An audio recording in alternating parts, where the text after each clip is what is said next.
नमस्कार मित्रों, मैं doctor Bhupal Singh Thakur, assistant professor शासकीय स्नातकोत्तर महाविद्यालय बकारा। आज हम BA द्वितीय वर्ष के प्रथम प्रश्न पत्र अर्वाचीन हिंदी काव्य के अंतर्गत निराला की सुप्रसिद्ध कविता वरदे वीणावादनी की सप्रसंग व्याख्या आपसे साझा करेंगे। वरदे वीणावादनी कविता पर बातचीत करेंगे। ये जो कविता है ये सूर्यकांत त्रिपाठी निराला की कविता है।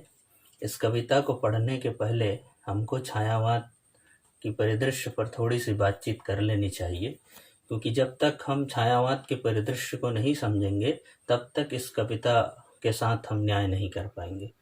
छायावाद के विषय में प्रोफेसर नामवर सिंह का स्पष्ट मत है, जो सबसे आधिकारिक विद्वान है। छायावाद पे जितने विद्वान कार्य किए उनमें सबसे पुष्ट जो किताब है उस किताब का नाम है छायावाद और उसके लेखक है नामवर सिंह। छायावाद के विषय में वो बताते हैं कि छायावाद राष्ट्रीय जागरण की उस काव्यात्मक अभिव्यक्ति का नाम है जो एक और पुरानी रूढ़ियों से मुक्ति चाहता था तो दूसरी ओर विदेशी पराधीनता से। साहित्य के क्षेत्र में जो छायावाद है, राजनीति के क्षेत्र में वही गांधीवाद है। इस परिभाषा के नजरिए से अगर हम छायावाद को देखें तो इनमें तीन चीजें बहुत मार्के की है जिस पर हमें ध्यान देना चाहिए कि छायावादी जो काव्य आंदोलन था 1918 से 36 के बीच, उसमें सबसे पहला जो इम्पोर्टेंट पॉइंट है वो पुरानी रूढ़ियों से मुक्ति की बात इसमें की गई है। दूसरी जो महत्वपूर्ण बात है विदेशी पराधीनता अर्थात अंग्रेजों की गुलामी से मुक्ति की बात की गई है। और तीसरी इम्पोर्टेंट जो बात है वो ये है कि छायावाद का जो दौर है साहित्य के क्षेत्र में, जो छायावाद चल रहा है राजनीति के क्षेत्र में उसी के बराबर उसी समय में राजनीति के क्षेत्र में गांधीवाद चल रहा है। तो छायावाद की कविता पुरानी रूढ़ियों से मुक्ति की कविता है, विदेशी पराधीनता से मुक्ति की कविता है और गांधीवाद का साहित्यिक संस्करण की कविता है। इन तीन चीजों को जब हम स्पष्ट कर लेते हैं और उसके बाद अब हम वरदे वीणावादनी कविता की शुरुआत करते हैं। वरदे वीणावादनी कविता निराला की गीतिका काव्य संग्रह जो 1936 में प्रकाशित हुआ उसका एक गीत है।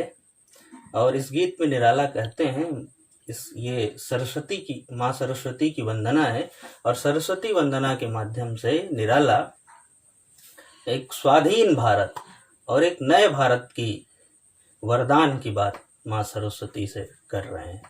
निराला लिखते हैं कि वरदे वीणावादनी वरदे, प्रिय स्वतंत्र रहो, अमृत मंत्र नौ भारत में भर दे। काट अंध उर के बंधन अस्तर, बहा जननी ज्योतिर्मय निर्झर। कलुष भेद तम हर प्रकाश भर, जगमग जग कर दे। वरदे वीणावादनी वरदे। नौ गति नौ लय ताल छंद नौ, नवल कंठ नौ जलद मंद्र रहो। नौ नभ के नौ विहग वृंद को, नौ पर नौ स्वर दे। तो प्रिय विद्यार्थियों, जब आप इस कविता को पढ़ेंगे तो कविता को कम से कम 2 से 3 बार आप पाठ कीजिए, क्योंकि कविता को हम जब अपनी आवाज में पढ़ते हैं और जितनी बार पाठ करते हैं उतना ज्यादा हम कविता के अर्थ के करीब जाते हैं, क्योंकि कविता पाठ में ही खुलती है। मन से बुदबुदाने से मन में कविताएं कभी खुलेगी नहीं। इसलिए पहला ध्यान देना है कि कोई भी कविता को हम पढ़ते हैं तो उसे मुक्त कंठ से पढ़ें, तब हम कविता के अर्थ के करीब पहुंचेंगे। निराला की इस कविता में वरदे वीणावादनी वरदे ये केंद्रीय लाइन है इस कविता की। वरदे वीणावादनी वरदे, माँ वीणावादनी से अर्थात सरस्वती माँ से निराला वर मांग रहे हैं। और कैसा वर मांग रहे हैं इसे अब हमको समझना है। निराला कविता के विषय में स्पष्ट रूप से कहते हैं कि कविता जो होती है वो परिवेश की पुकार होती है। और ये पूरी कविता गीतिका में से ली गई एक कविता वरदे वीणावादनी अपनी परिवेश अर्थात राष्ट्रीय आंदोलन की वाणी है। इसके एक एक प्रतीक राष्ट्रीय आंदोलन से जुड़ते हैं और माँ सरस्वती से जो वरदान निराला मांग रहे हैं उस पर हम नजर करते हैं। पहली लाइन है, प्रिय स्वतंत्र रव अमृत मंत्र नौ। सबसे प्रिय क्या है? कवि कह रहे हैं कि हे सरस्वती माता, हर एक इंसान को, प्रत्येक समाज को, प्रत्येक देश को सबसे प्रिय होता है स्वतंत्रता। तो स्वतंत्रता का जो रव है, रव का अर्थ होता है उद्घोष, तो स्वतंत्रता का जो उद्घोष है, जो ध्वनि है, प्रिय स्वतंत्र रव अमृत मंत्र न, वो अमृत के समान है। तो स्वतंत्रता रूपी अमृत मंत्र को, उस ध्वनि को, उस उद्घोष को, हे भारत माता, हे सरस्वती माता, आप भारत में भर दीजिए।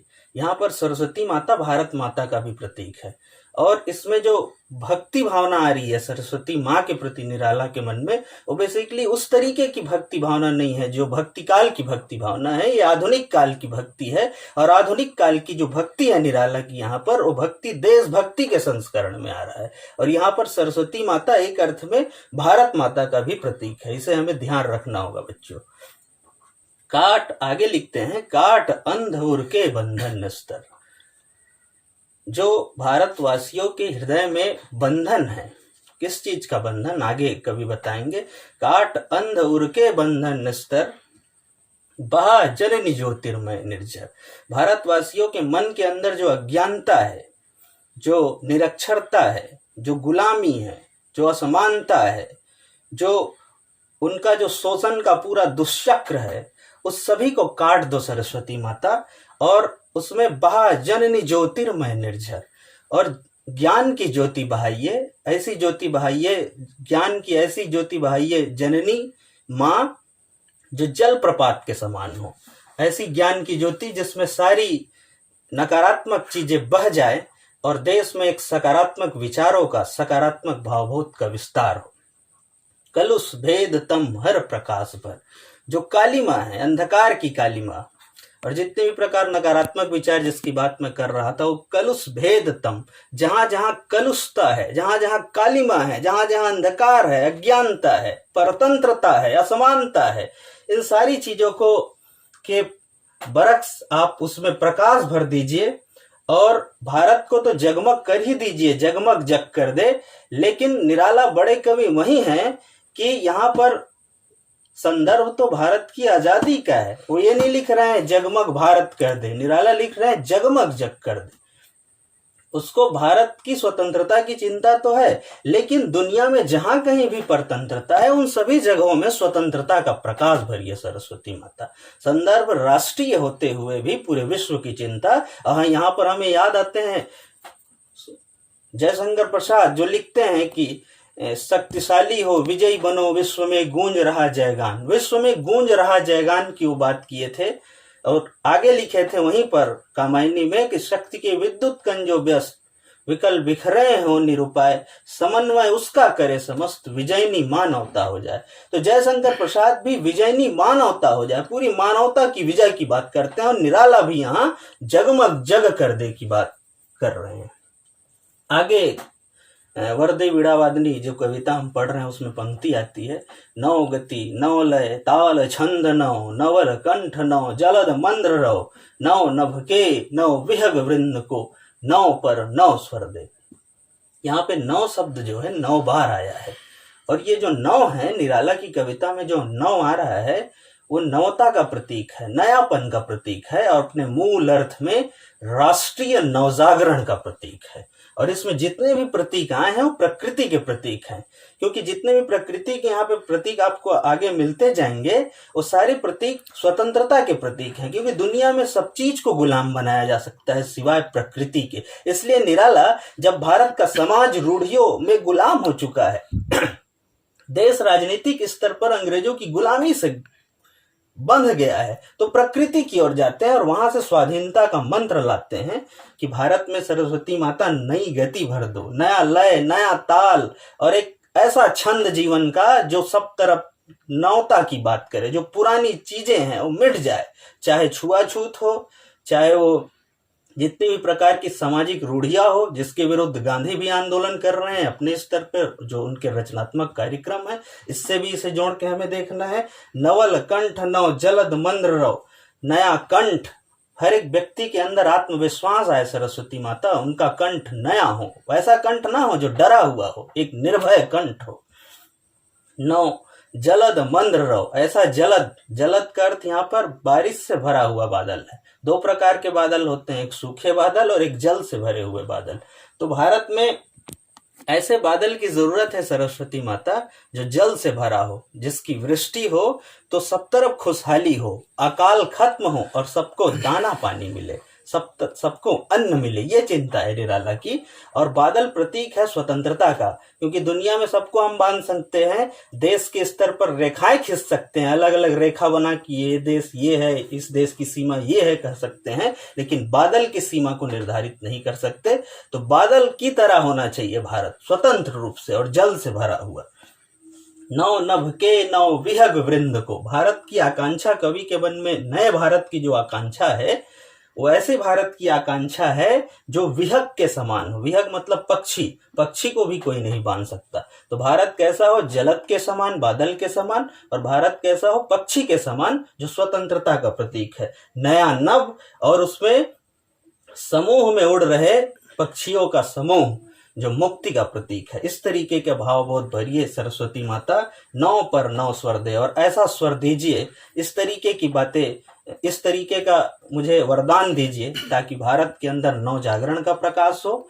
और 2 इम्पोर्टेंट चीजें हैं छायावाद की, कि छायावाद का जो पूरा दौर है, इस कविता का पूरा जो देश काल है, इस देश काल में देश का सबसे बड़ा जो यथार्थ है वो गुलामी है, और जो सबसे बड़ा सपना है वो आजादी है।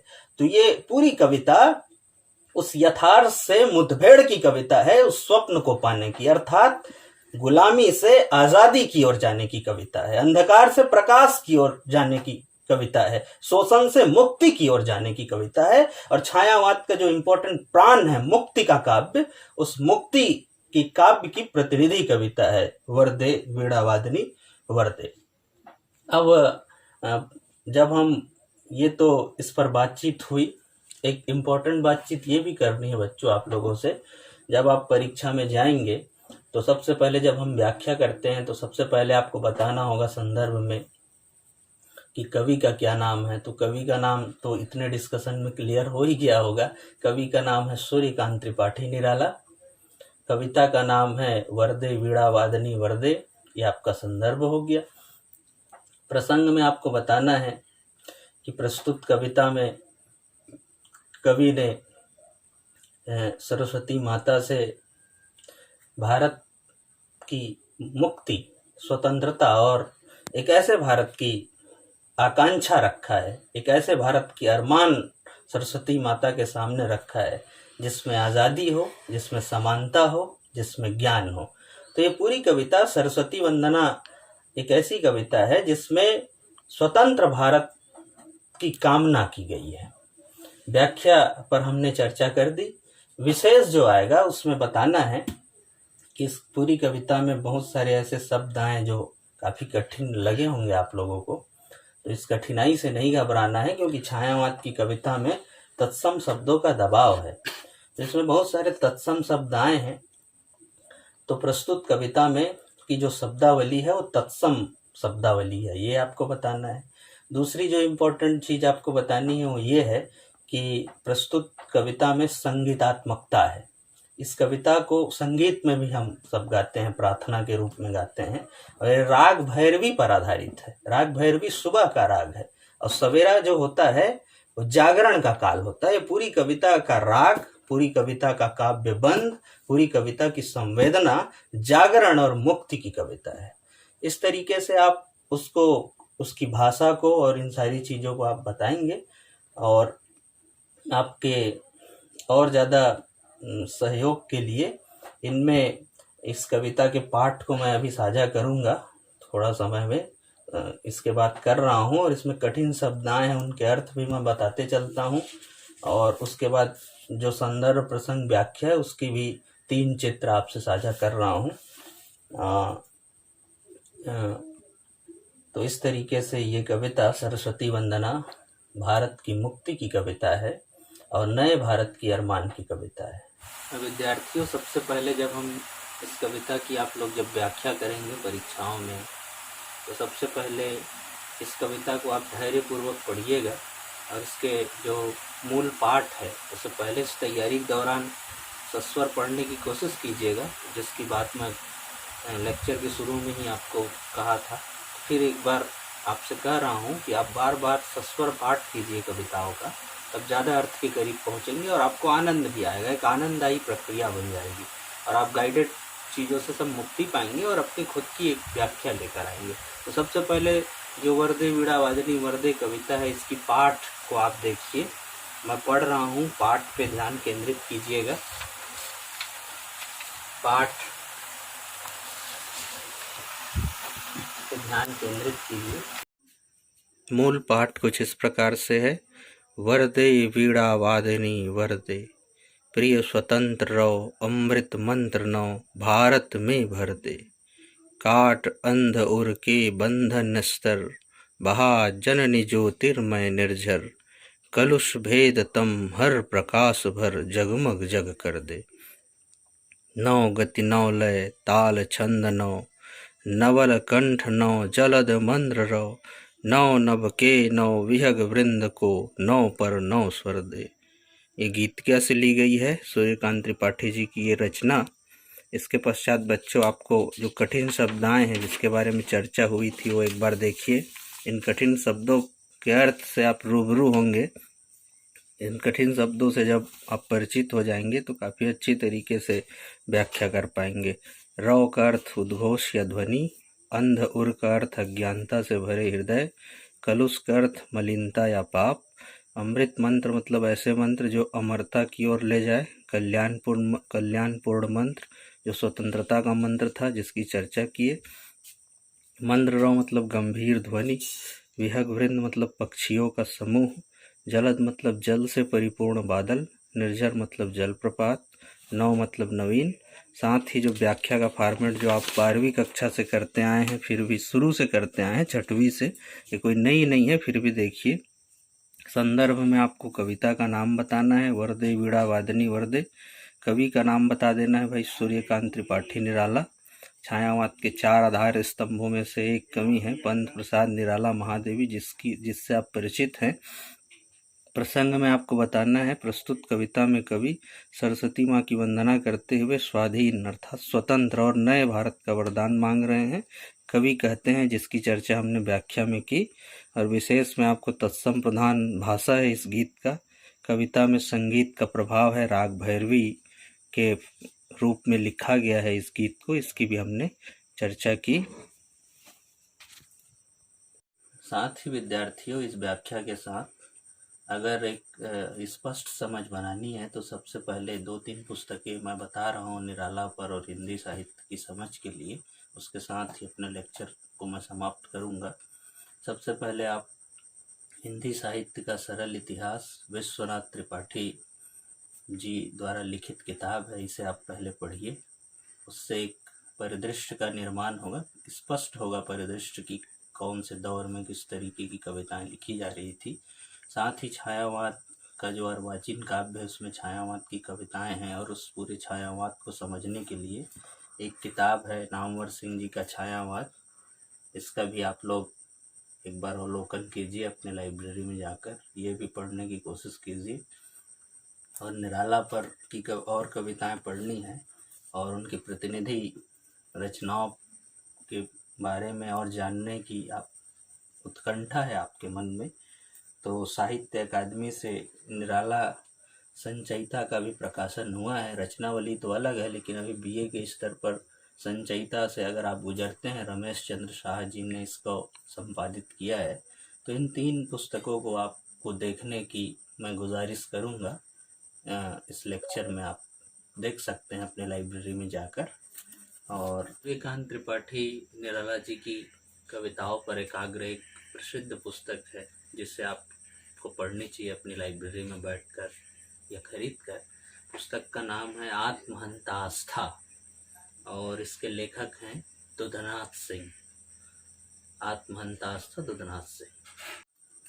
इन्हीं शब्दों के साथ कि भारत की मुक्ति की जो उन्होंने बात की, सामाजिक रूढ़ियों से मुक्त बात की, और एक मुक्त हृदय से संपन्न युवा, एक देशवासी ऐसा हो जिसका हृदय मुक्त हो, सब तरीके से मुक्त हृदय की जो उन्होंने बात की, आपके मन में भी ये समाये रहे। इन्हीं शब्दों के साथ धन्यवाद बच्चों।